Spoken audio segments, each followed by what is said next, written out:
Oh, right, perfect. Artificial neural networks. Right there. Right there. No. No, right there. Right there, perfect. Right there.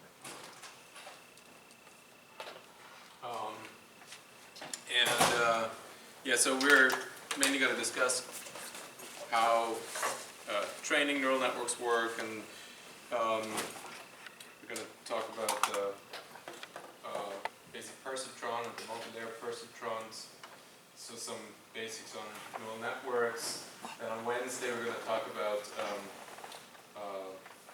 unsupervised learning. That's kind of like, and the two together, artificial neural networks and unsupervised learning, kind of set us up to discuss some deep learning and some representation learning for the week after we come back from Japan. Next week on Wednesday, this should be the 16th of November, there is going to be a lecture. It's going to be held by Michael Schindler. He's going to talk about mostly how to deal with big data, and he's going to propose a algorithm that he published at NIPS in 2012 or something like that, on streaming k-means, which is a very interesting method, I think, and it kind of reiterates what we're going to talk about on Wednesday, and it brings in the difficulties or the challenges that you have, like if you deal with big data. So that should be a fun lecture. And after that, we're going to be back, Mathieu and myself, to talk on the Monday, and I think that's the week of Thanksgiving. Okay, so let's start. And so the beginning of this lecture, we're going to briefly talk about some biologically motivated neural networks, and we're going to talk about the anatomy of neurons and the brain. We're going to then introduce delta learning, which is the basic learning rule that we can apply to all of these more advanced machine learning algorithms, like multi-layer perceptron or deep learning, even like autoencoders and stuff like that. And we're going to introduce this today. It's very simple, actually, with just a perceptron, but it can be a lot more complex.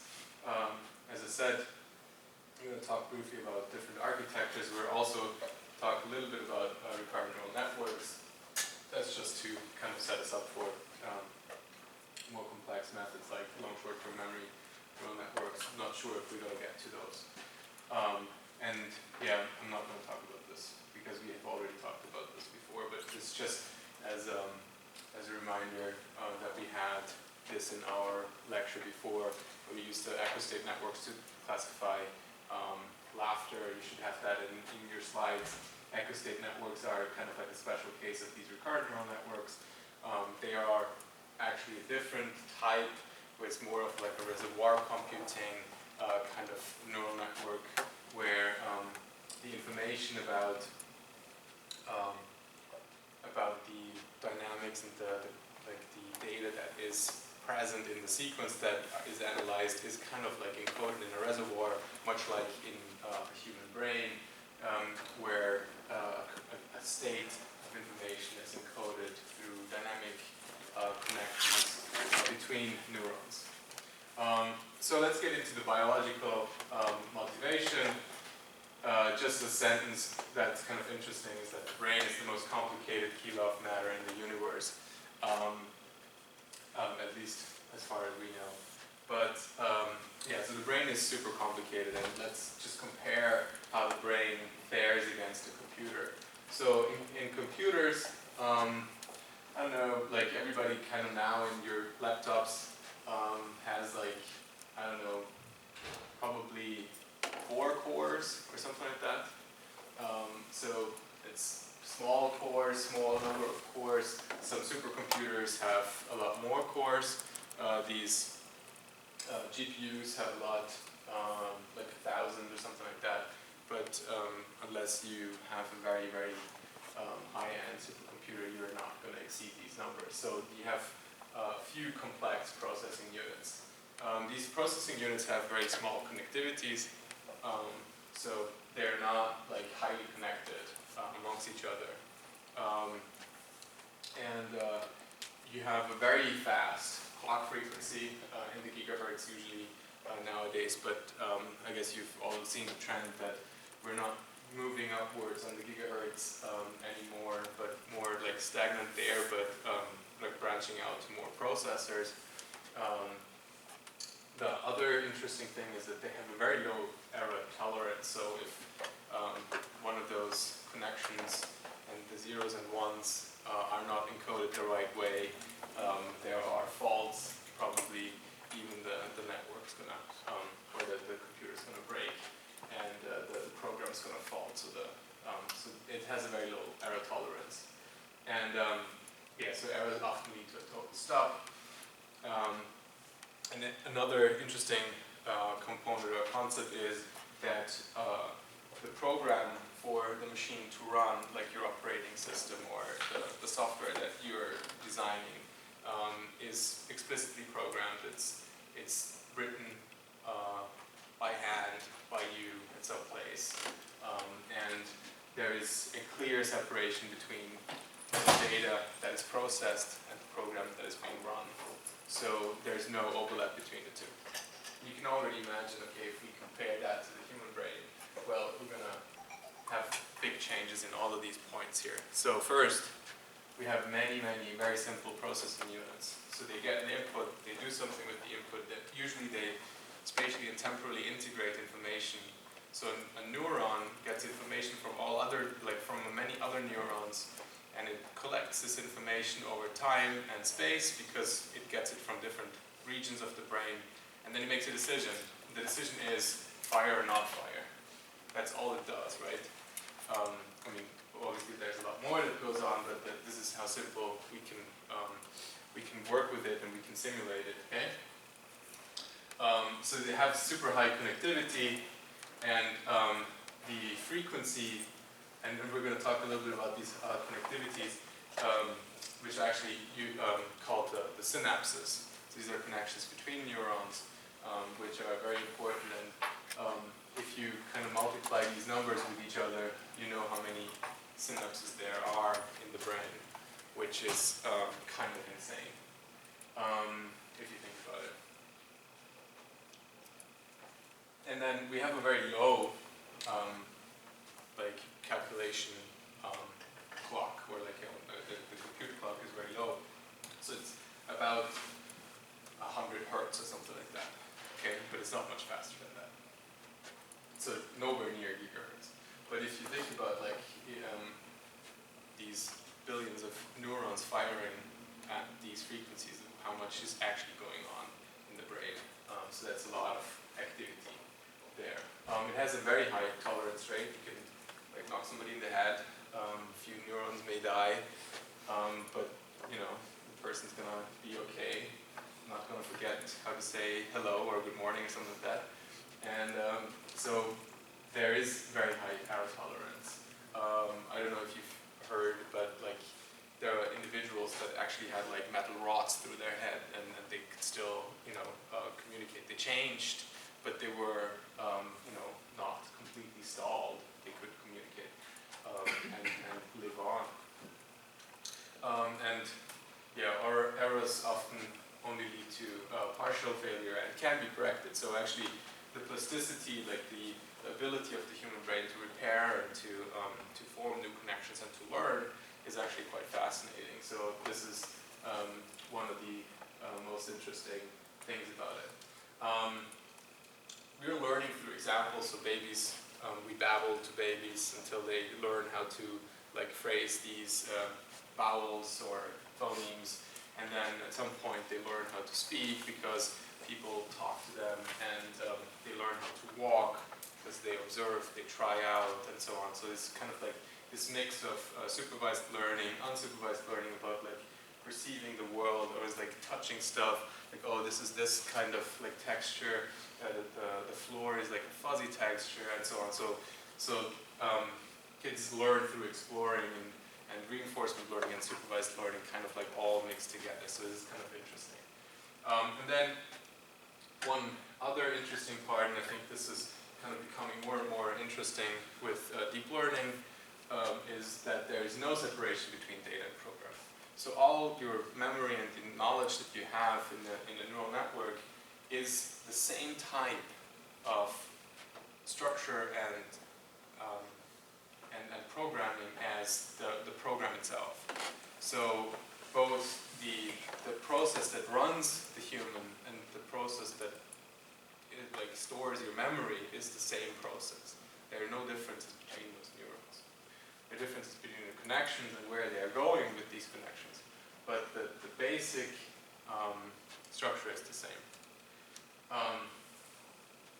Just as an example, the human brain as a depiction here. Does anybody know what this is? Sorry, I don't hear. That's this part here. But this type of thing. Yeah, cerebellum. Yeah, so that's so this is the brain stem, and this is the cerebellum that is kind of like responsible for a few things like motor controls that I don't like lose balance if I punch somebody or something like that. Then here, the occipital lobe. What do you do there? Vision. Vision, exactly. Temporal lobe, hearing, speech. Between those two, we're going to look at that. What do we have here? It's like sensory and motor. So we're actually, motor is down here, and sensory is here. And then like personality, memory, and stuff like that is the frontal lobe, and distributed. I'm not a neuroscientist, so I'm not super confident about what I just said, but yeah. So this is kind of like what the brain is used for. I just put it in there because I think it's kind of fun to look at.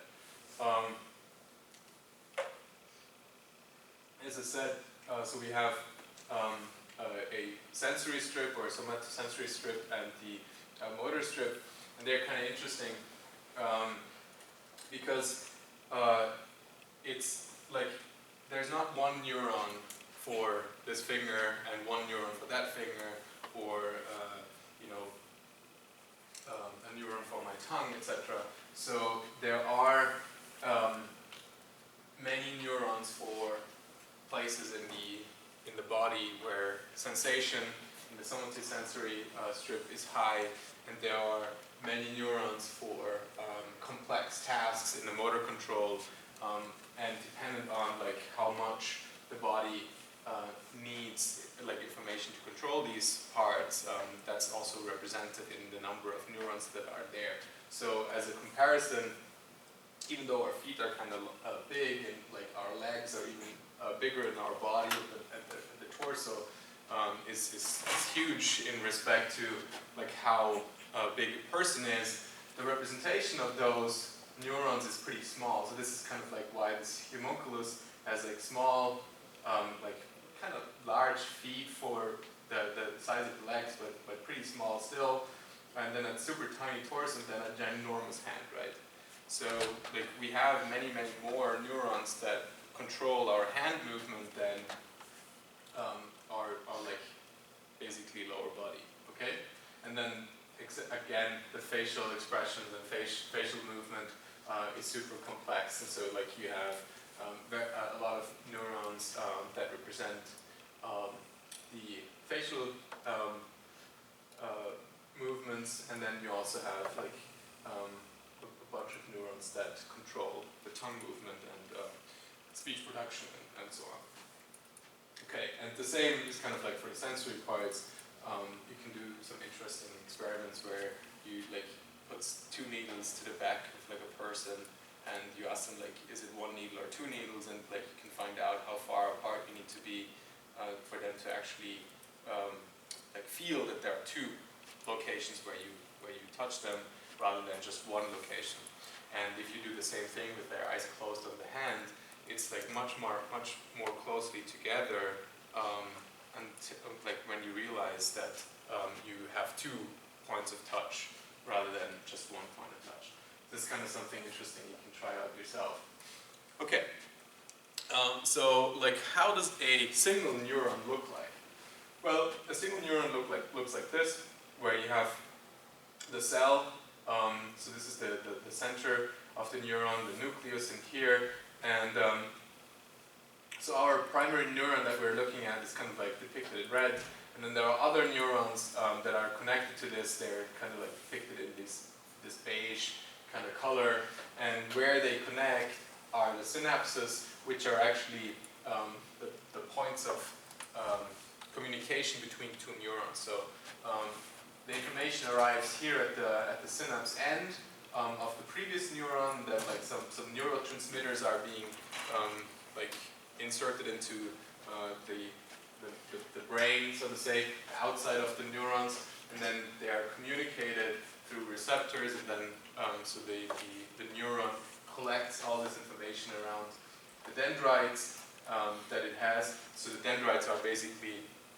the feelers of the neuron where it collects information, spatially and temporally,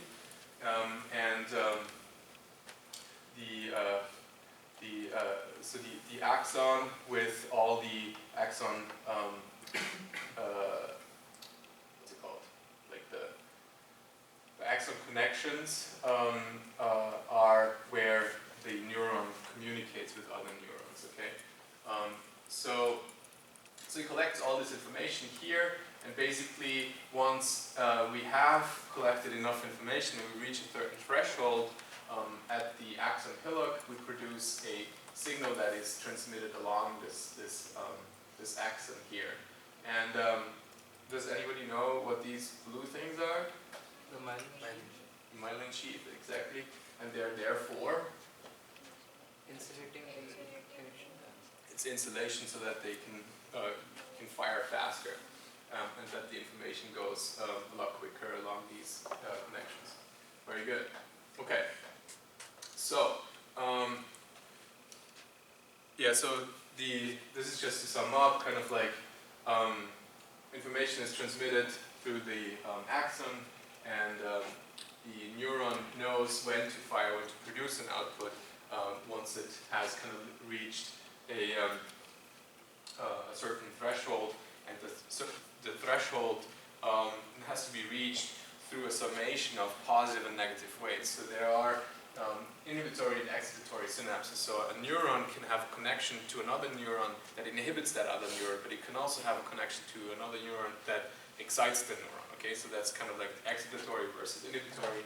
And we're going to see in the basic neural model that we're going to talk about today that you can model these excitatory and inhibitory connections through positive or negative weights in a sum, which is pretty easy. Like it's a linear combination of information. Okay.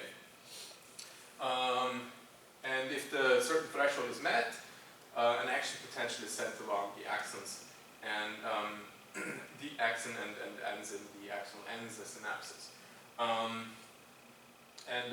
Interestingly enough, the action potential is actually a positive electric charge rather than a negative electric charge. So it's ions that go along the axon, not electrons. Okay? So this is kind of like a summary of how this summation and action potential looks like. But this is really not too interesting. I just have this like summed up here. And basically what happens is you have no, so this is the resting potential, which is at minus 70 millivolt, and so you get some information, and at some point here, you're charging this neuron, and then it fires like positive charge, and it goes back into, this is a refractory phase, where it rests and it continues, and this is also because there are ions that need to be pushed from inside to outside and from outside to inside of the neuron. That's also why they can't fire like super fast and infinite charge, like infinitely fast or something. So this is a quick process, but it's not like a super tiny process. So they cannot fire like all the time, and they need to recharge in order to fire again. Okay, so it's just as a summation. This is how the action potential goes along the neuron to the synapses, just as a summary. Okay. But now let's talk a little bit more about neural models. As you can see here, there are actually different types of channels. So you have like a sodium channel and a potassium channel that are important for the neuron and the action potential. And we can actually model this through like an electric circuit where you have the sodium and the potassium channels and some leakage, electricity that goes out. So this is pretty complex. Like if you wanted to model a neural model like this, you would have to consider like a whole bunch of differential equations, and you would be able to kind of produce these types of spikes here. And Hodgkin and Huxley, they came up with this model in the 50s. They modeled it after like the giant octopus, I think, yeah, axon, which they're like meters long, and kind of interesting axons, and you can like surgically remove them and play around with it and come up with this model, but it's super complex, and it's so complex that even nowadays we couldn't have neural networks that have many thousands of neurons with this complexity. So what we really need to do is we need to reduce the complexity to a level where it is more handleable, and we need to do less computations. And I'd like to introduce the basic neural model here, which is just consisting of one differential equation and one transfer function. Transfer functions we had already talked about a little bit, but you can imagine one transfer function is just a linear function, so that whatever comes in goes out. So that's this one here, right? Then you can have like a sigmoidal function where you have this exponent with a negative guy up here. So which one would that be? Like, how does that look? Is this one? If beta is 1, is this that one? It's not, right? It's that one will go from here, from 0 over a half to 1, okay? And this guy here is tangent hyperbolicus, which goes from -1 to 1. This one, you cannot, like in the tangent hyperbolicus, like if you write it like this, you can't change the steepness of this one. But for this guy here, if you change the beta, you can change the steepness of this function. So that's kind of neat to have.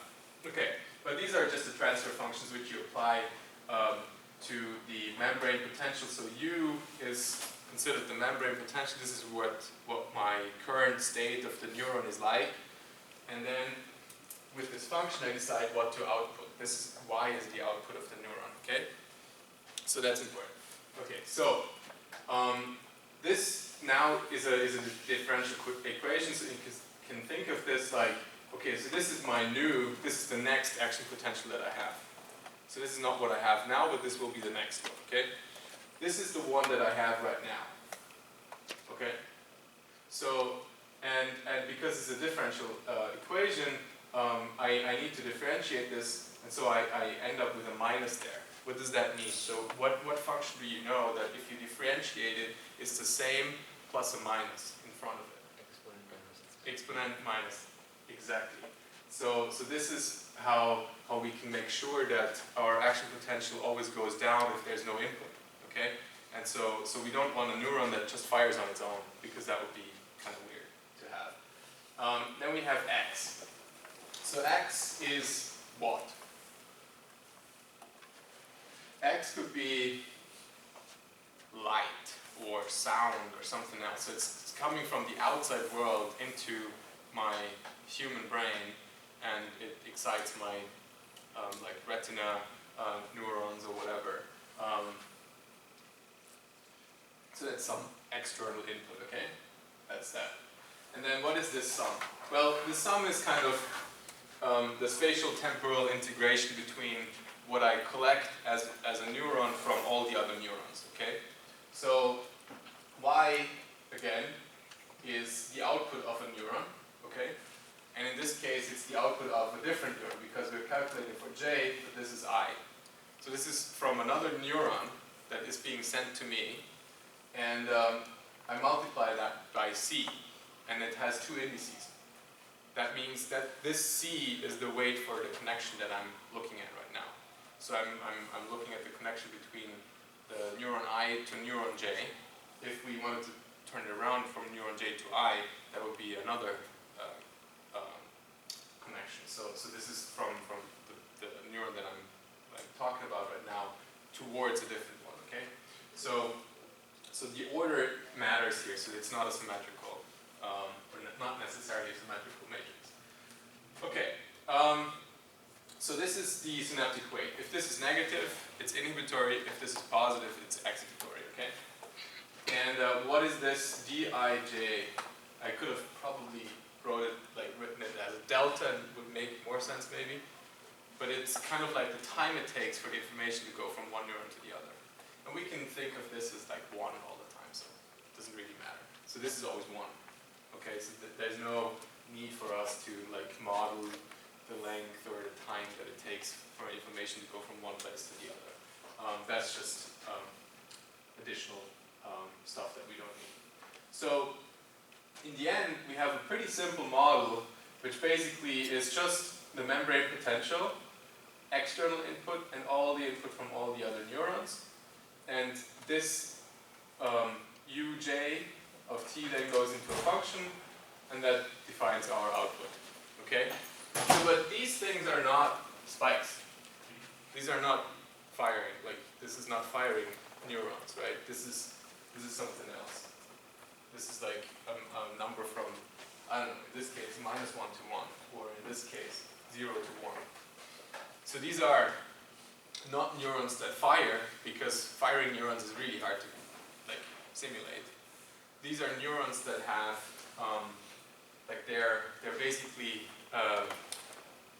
rate neurons, or like firing rate neurons. So if this equation or this output is 0, well, that means the neuron doesn't fire. If it's 0.5, it means it fires at half rate. And if it's at 1, it fires at full rate. Okay? So that's just like, we're not simulating every single firing, but we're simulating like rates of firing. Okay? So that's it. That's the basic neural model, and this can be used in many applications. And I've been playing around with these kind of neurons in my past, and just like simulate some fun stuff with those. Okay, and we're gonna need those again, the transfer functions, but we're still gonna make this a lot more simple to work with in classification, pattern recognition, and these other things. Okay, so but this is where these simple perceptrons came from. Okay, so the main idea is, well, something comes from outside, something comes from other neurons, and then we need to transfer it. Okay, so the first step that we need to do, or need to make in this case in simplification, is we first need to get rid of this u. Okay, so that's like, we want to get rid of this. We don't want any like differential equations in our models. Okay, so we don't want to know what happened before. So that means what are we removing from this neuron now? We're removing memory, exactly. So this is the now simple model that we're going to use, which in this case is an isolated locked neuron, so it doesn't have connections to other neurons. It just has input from the outside world, which is the axis, and it has some connections to those. They have weights again. And so what we need to do is we need to integrate the information over the input vector send it through like a transfer function, and then produce an output, okay? And what this basically does is the following. We have a dot product here between the input vector and the weight vector that we have inside the neuron, and we have some threshold. We can set this threshold to 0 to make it simple, and then we send this dot product to our function, and the transfer function is basically just a threshold. So it's 1 if we're greater or equal than the threshold. In this case, it's 0, or 0 otherwise. Sorry for the German word here.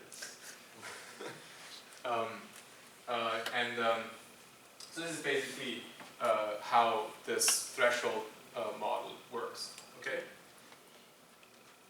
So we're not modeling the previous memory and potential. That means we have no memory of what happened before. So it does like one classification of one output every single time and forgets everything that it did before. It integrates information over the external input through connections,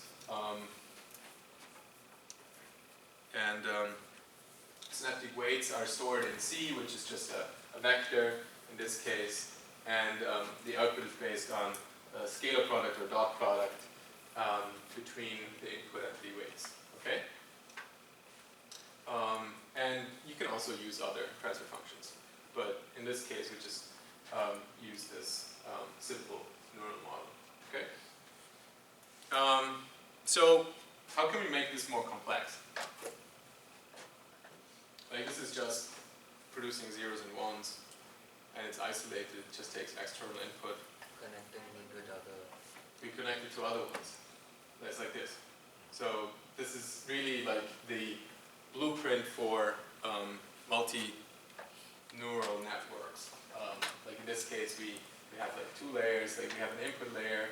We have, and we don't actually see what this input layer produces. Like all of this stuff goes into like the next layer. So in a sense, this is kind of like this information here is hidden, and we only observe this information outside. So they can be organized in layers. Information is propagated through the layers towards the output. Layered architectures have like huge possibilities of applications, and they have potentially many layers, and the input layer receives information from the outside world or sensors. Okay, and then hidden layers are unseen and process information. So this is kind of like just the basic idea of how these networks work, and an output layer produces what we observe. So this is kind of like the last layer. Is that clear to everyone? Okay, cool. So what can we use these for? And the cool thing about neural networks is that we can use this for a lot of things. Okay, so creativity. What can we use it for? Well, what do you do in the homework? Classification. What else? If you don't do classification, but you do this other thing called regression. Prediction is good. And regression, so what we try to do in regression is, we try to, so we have like a stock market, and like the stock market ends now, and we want to predict the future. So we want to kind of like approximate the future, predict the future, or approximate functions. We want to maybe like learn a model that like, so yeah, it's approximation of function fitting and stuff like that. And the cool thing is multi-layer perceptrons are actually universal approximators. So you can approximate any function as good as you want. You just need a big enough network. That's kind of cool. What else can we use it for? Recommendation or stuff like that. And actually recommendation is an interesting one as well, because you can use that to control something, right? You can, for example, neural networks can be used in sewage plants to, like I need to control now this valve, and this water needs to go this way, or this needs to go that way. And it could be run by a very simple neural network. So this is also one. And another cool application is to store information. You could actually use these things for storage. Again, recommendation in a sense, like I give it a couple of features like, I don't know, action movie, and I don't know, Arnold Schwarzenegger is one feature, and then it would output like a bunch of movies that are in the memory. So this, like, there are neural associative memories that can do these kind of memory retrieval tasks. So they're very versatile. Okay. So, how much time do we have? I'll go into this a little bit, but I don't think we're going to be getting towards the end of this. But and we can continue on Wednesday with that. So now that we know how neural networks look like, how do we get to this vector C, or the connectivity vectors that like actually store all the information, right?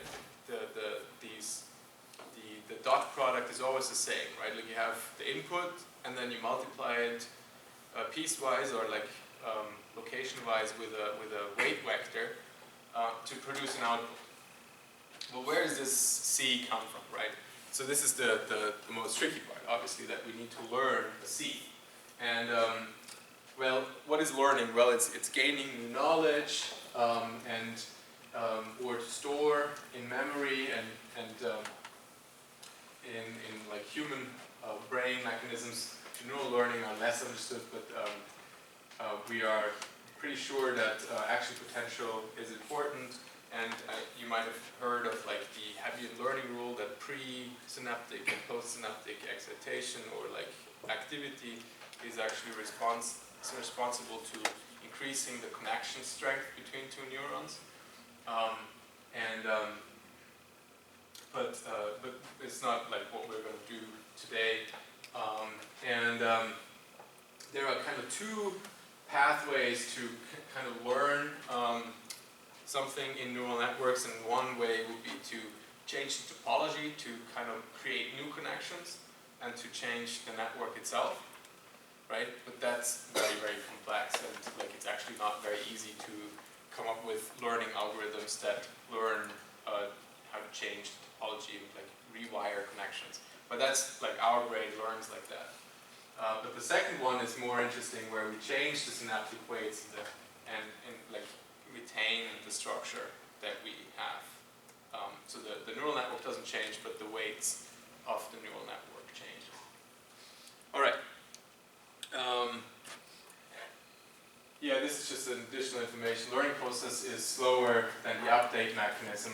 So that means that every single input doesn't change the entire network completely, because that would be like a very unstable network. Like you would predict 1 and 0, like whenever, you know, it's, you'll see where this comes in. So there is this learning rate that everybody's always talking about. Like, so in the delta learning rule that we're going to get to, there's always like an error that you compute, that's the delta, and you multiply that error by a certain factor, that's the learning rate. You don't want to change, like you don't want to have that at 1, you have that at like a number greater than 0, but and not close to 1. Okay, so that would mean otherwise you would jump a lot in the learning process. And in particular in like deep learning, you will see learning rates of 10 to the power of -6 or 5. And so these are really small learning rates, but you have so much data that once you like process the entire data set, you have actually adapted this quite a bit towards that. Okay. And in machine learning, the training phase precedes the actual application phase, which is also kind of like just an additional information here. All right, let's look at that delta learning rule. So, to learn something, we have the simple neural model again with a weight vector C, the input vector X. We produce some outputs based off of a threshold. And but now, to be able to learn something, we need a teacher. We need a target, right? So what do we actually want to achieve? That's our target. And so we take the same neural architecture, we add this teacher signal or target signal. And now the principal idea is that through adaptation of the weights, we would like to be able to move y, the output of the neuron, closer to the target. So if I get an input and my t is 1 and I produce a 0, I know I made a mistake and need to change my c's so that next time I'm going to make a 1, right? And next time we have a target of 0, we should be able to get a 0. So depending on the ability to match the target, we make a certain type of learning error or generalization error. And this is kind of like the basic idea of the majority of machine learning algorithms, even the ones that train deep neural networks. And we're going to have an example here, which is the perceptron learning algorithm, which looks like this. So, what does this mean? Well, this means that the new vector of weights c in time t plus 1 is equal to the old one, so we don't want to forget what we had before, plus what? Well, this learning rate, rho, which is some number between 0 and 1, okay, it could be 1, but very unlikely, times the input vector, because we want to move towards that input, and then we have this difference between t and y. So t is the target, and we subtract y, which is the output. So if this is 1 and this is 1, this is 0, so we stay where we are. If this is 1, this is 0, well, then we move this vector to x, right? And if this is 0 and this is 1, we move away from that, okay? So that's how the learning in this works. And I think to end this kind of lecture at this point, I have an example somewhere that illustrates what's going on here. Right. I'll bring this over. And then, which ones to go for?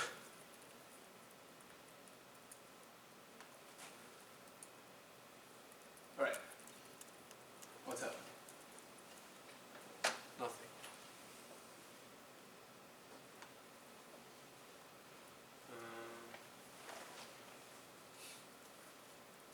No.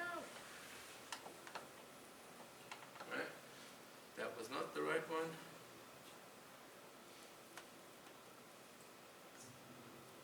No. Okay. Let me try the other.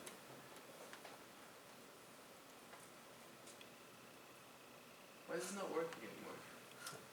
Ah, there we go. Okay. So, so we have two input dimensions, right? So inputs 1 and inputs 2. This is our neuron down here. This is the perceptron. It does some integration, some sum here. It will have the weights here, and it produces outputs there. Okay, so let's reload this. So this is our, let's make this kind of fun. So this is our red class versus the white class, and then so we can see what happens. So and this is we initialize this stuff randomly. We don't know what it is yet, but so in this case we have, and it already learns there. Oh, it already is done learning. Let's make it a bit harder for the neural network so that I can talk about this. And see if it learns quickly. So you can see that this separation hyperplane is moving around based off of our training algorithm, and this actually has a pretty high learning rate, so this is why it's jumping around so much. And it updates every single time it looks at a neuron. So it looks at an input. So it looks at this one. Oh, I'm wrong. Or no, actually it's correct. No, it's wrong. So it needs to jump again. So on this side, you want the white class, and on this side you want the red class. So on the white, when it looks at the whites, it doesn't move, and now it learned something for the red, and it moves it towards the red again. And it will do it a couple more times. Maybe the learning rate is a bit too high for it. So here's one problem: if you have the learning rate too high, it oscillates and it doesn't find the global optimum. Oh, but I think it might have found it soon. Ah, there we go. There you go. I think it's done soon. Yeah. No. Come on. Yeah, I think it's done. Ah, thank God. So it learned it eventually. It took a while. Okay. So this is how perceptron learning works, and it's not very difficult to expand this idea towards more complex neurons. We're going to talk neural networks, but we're going to talk about that on Wednesday, and we're going to take a 10-minute break. Come back at 9:05 or something like that for the class presentations. Right? Cool. Or are there questions? I can put these flash things online if you want. I have a bunch of those. I'm not sure why the other one actually didn't work. University of Yuma? Ulm. That's my old university. Oh, okay. I think Where is that at? it's like between Stuttgart and Munich. Okay. So this is an example here that might illustrate it a little bit better. So this is the initial weight vector that we have. And then we're going to look at this one. Oh, this is okay. So no change. This one, not okay. So we need to move it towards that. This is basically the way that you do that. So it's kind of like vectorial geometry that you do. It looks like this one, so it's not okay, so I take this one, but now this is a positive one, so I just moved that up here instead of like turning this way around, and now we're done. Okay? Cool. Alright. So, that's it. 10-minute break, back at 5:05.